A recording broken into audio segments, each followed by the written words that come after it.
Hi, I was born in Utah.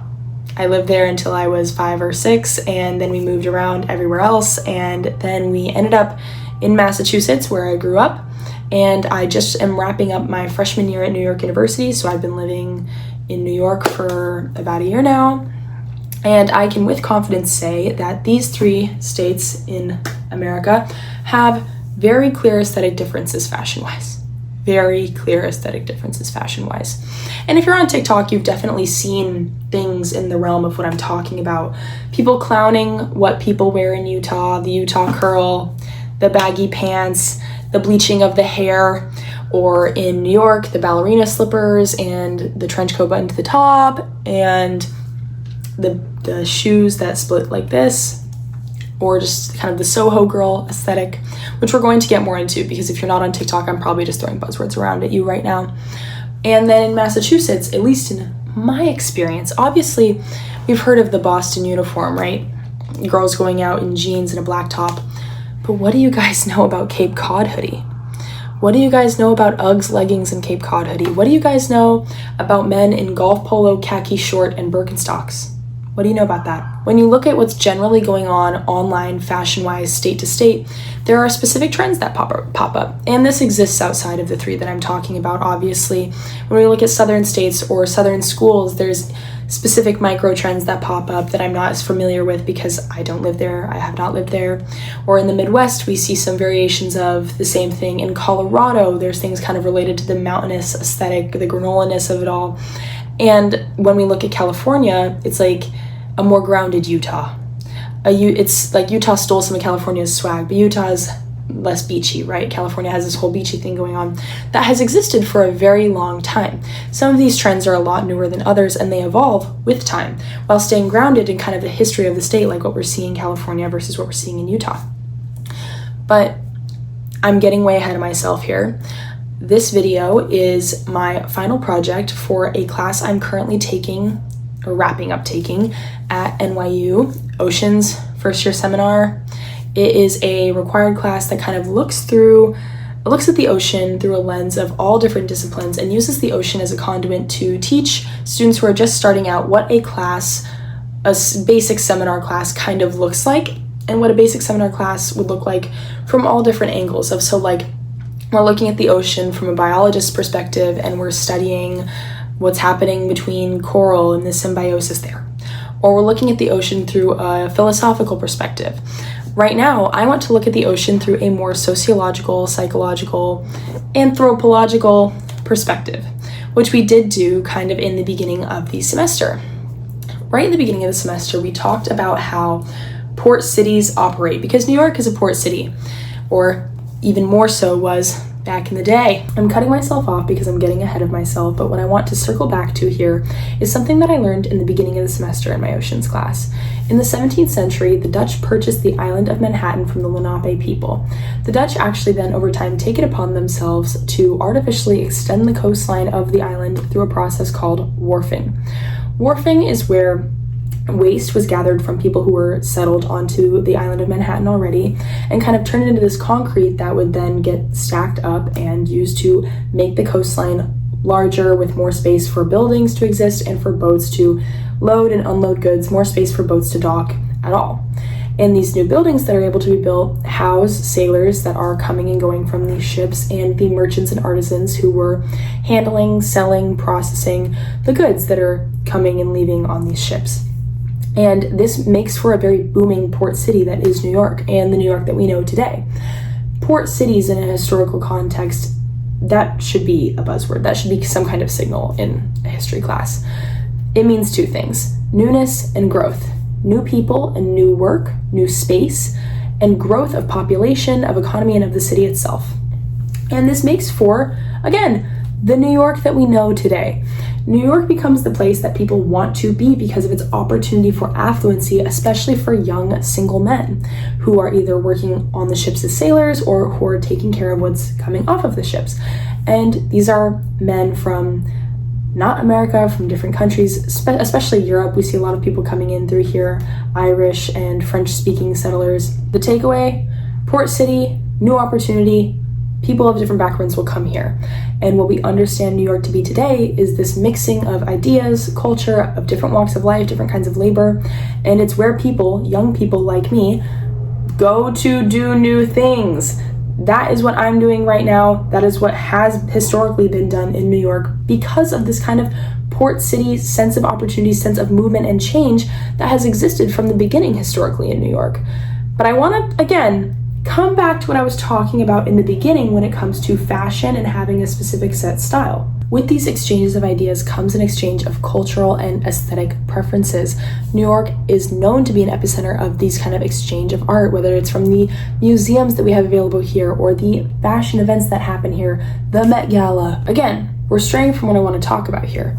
While New York has always been known to be a place of where there's this exchange of ideas, exchange of goods, exchange of fashion, exchange of art, I want to narrow in on how state to state, depending on whether the ocean exists or does not exist, how does this affect the way that people perceive themselves and others, especially in an aesthetic way? Before I really get into this, I want to talk about how people use aesthetic preferences to understand themselves and others, and more specifically, how they're going to proceed to connect with others.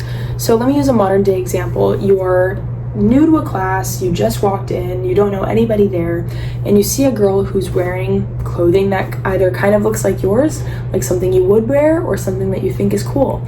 You talk to her for one of those reasons, and you might go on to be friends. You might even have a better time being friends because you actually do initiate a conversation with her and you guys like the same music. But why does you liking what she's wearing or liking the music that she listens to matter in the grand scheme of things? We understand who we are to be as a culmination of lived experiences, right? So the memories that we have influenced the actions that we're going to take in the future. The memories that we have exist and the lessons that we have learned exist because of lived experiences. And you might want to seek out friends with similar lived experiences or lived experiences that complement your own, a history that complements your own. That is generally at least what I'm looking for sometimes in companionship, at least subconsciously. So when we analyze someone's aesthetic character, whether that be, hi, what's your favorite movie? Or, oh, nice jeans that you have on. When we analyze their aesthetic character, we're looking for any point of connection. We are naturally seeking out connection. How can I connect with this girl over the ballet flats that she has on? There's also a safety in understanding that you are not alone in your aesthetic preferences. So for example, where I went to high school in Massachusetts, the everyday outfit that was acceptable for males was golf polo, khaki shorts, Birkenstocks, and then what you call chetty lettuce in the back. Chetty lettuce being a kind of grown out mullet. This is specific language to hockey players, which is very popular in Massachusetts. And so this specific teenage boy uniform that I saw a lot in the suburbs of Massachusetts, these boys gravitate to each other because there is this safety in knowing they may or may not come from a similar background where they played hockey growing up. They play golf with their dad. They live near a beach and they're repping Birkenstock, right? They have these shared experiences that had led them to present the way that they look. And so they seek out others that look similar to them because there is this safety in like, okay, I grew up doing this boy grew up doing this, we're going to go on to keep doing things that we both enjoy together, and he's not going to judge me for where I came from. The thesis of what I'm saying here is that people will seek out others with aesthetic preferences, whether it be fashion, art, music taste, that is similar to theirs or that they respect, because they subconsciously or overtly believe that these preferences are a reflection of this person's background or even their moral values. For example, this trend on TikTok, this conversation I see on TikTok a lot, where people insist that their partner's music taste matters so much to the relationship and that they could never date someone whose music taste doesn't match theirs, or that there's a swag gap with their music taste. So for example, I listen to all kinds of music. I personally listen to all kinds of music. And if I was a person on TikTok with this idea in my head, I would never, ever, ever date a guy who even tries to think about country music. In real life, people say, hey, hello, how are you? But there are people who genuinely operate under this very strict guideline.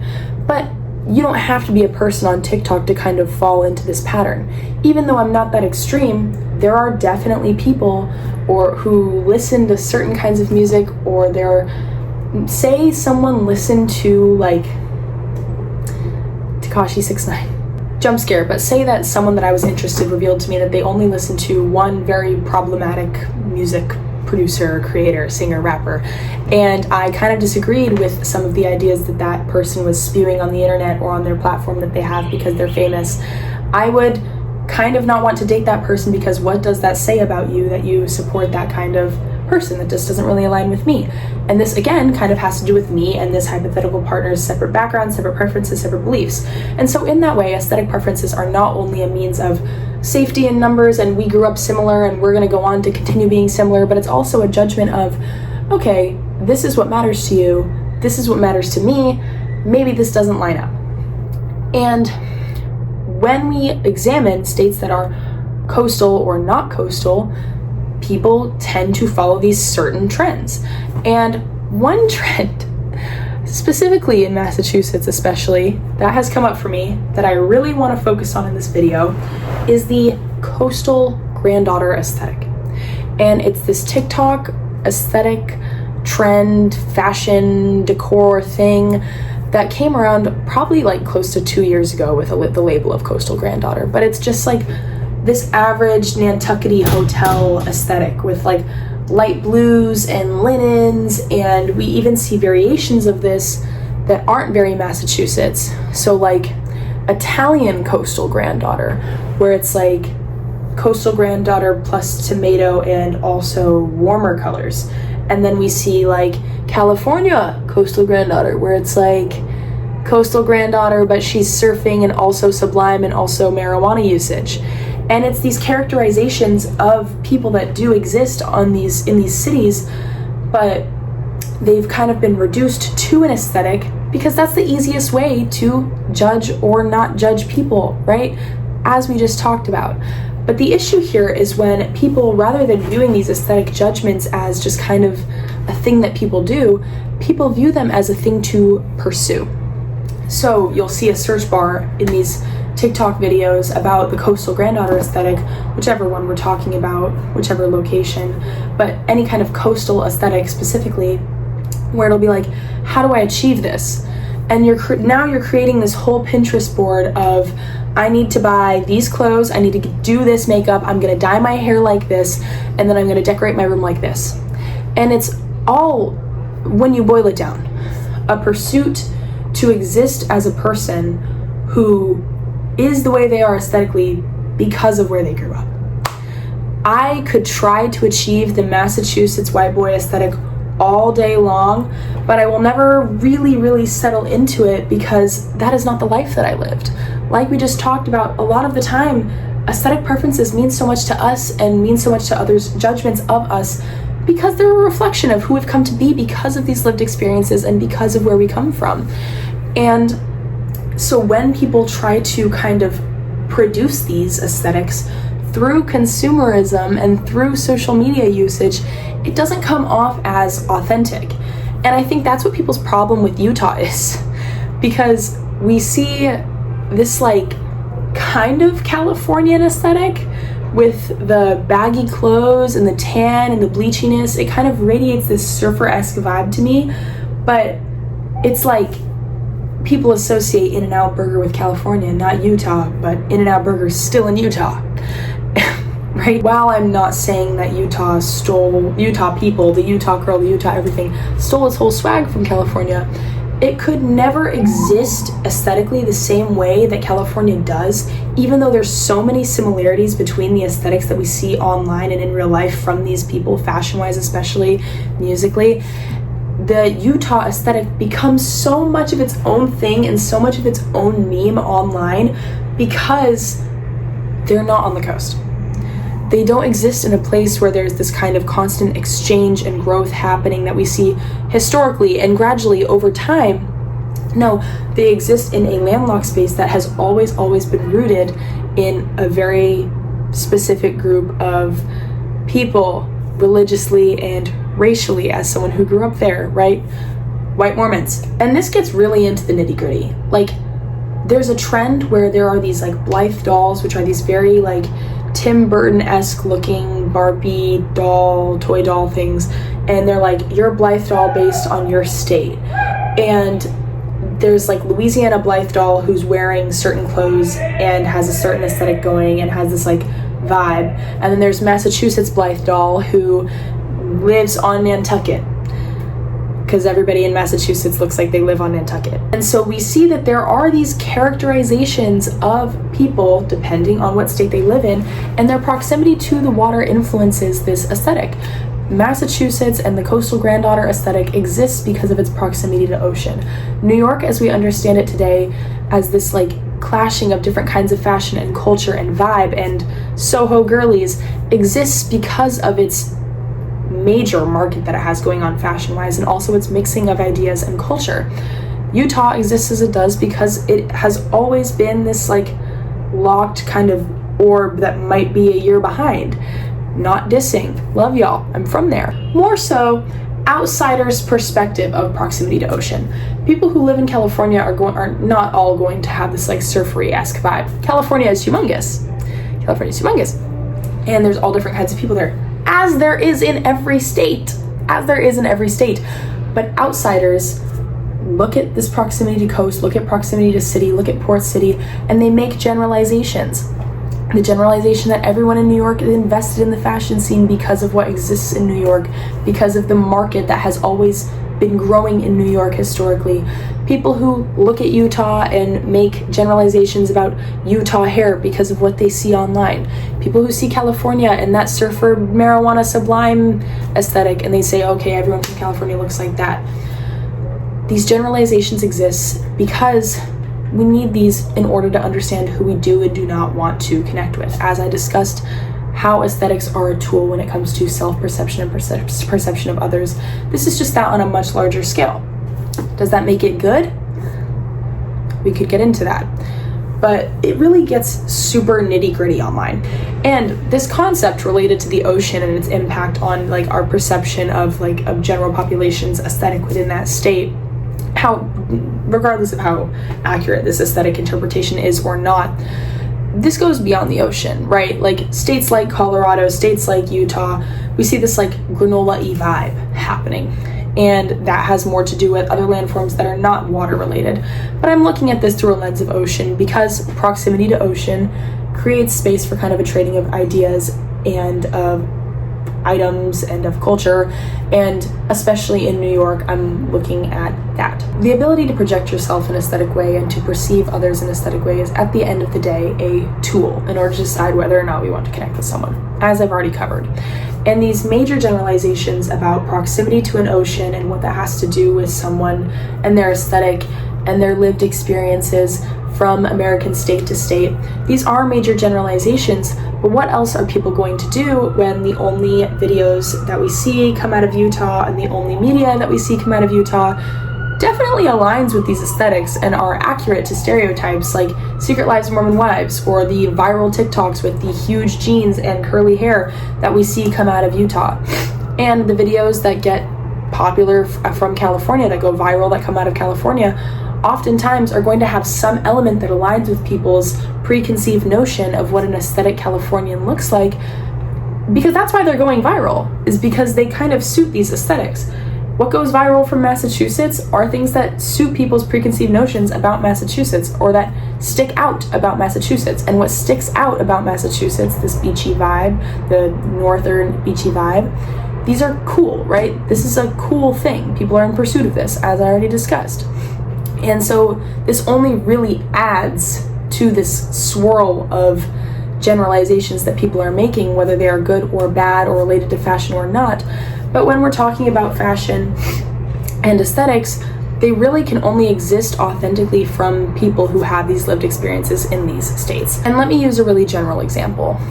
Someone goes on a vacation to some kind of coastal place, any coastal place, an island, a city, a beach, and for that week alone, they try to kind of fully immerse themselves into this aesthetic. So like a tourist on like a tropical island, they might buy clothes for the trip, only eat food that kind of aligns with this vibe, and then they post something on Instagram that's like tropical flower emoji, this was me this week, and for that 1 week alone they try to align themselves with what they perceive to be the aesthetic of that place. But because they have not lived there, they're never really fully gonna suit that aesthetic, because aesthetics emerge from lived experiences, from memories, from being around people who are going through similar things and you kind of growing into this with them, right? Like you're gonna wear khakis with the Massachusetts boys because that's what they're all doing. We see this happen in New York too. Young people come to New York and suddenly they want to be a fashion mogul, when in reality they're kind of just buying whatever in Soho, and people who've been here for a long time have kind of a more resonant understanding of what's trendy and what's not here. I know I jumped all over the place here, but I want to circle back to what I was talking about from the beginning. The ocean has always been a place where growth has popped up, and it's a desirable thing to be close to an ocean, to be close to a port city.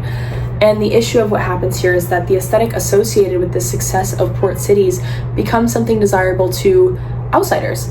And this desirability also becomes a generalization. People making generalizations of specific aesthetics, especially coastal ones, making TikTok buzzwords, making consumable products that guarantee this like emulation of lifestyle, making travel opportunities that are allegedly guaranteeing this emulation of lifestyle, when at the end of the day, aesthetics come from a place of, this is my lived experience and this is me authentically projecting my lived experience through a means of art and choices on my person, and I'm making these choices deliberately to connect with people in proximity, people that I might or might not be similar to, people that might or might not come from a similar or complementary background to me.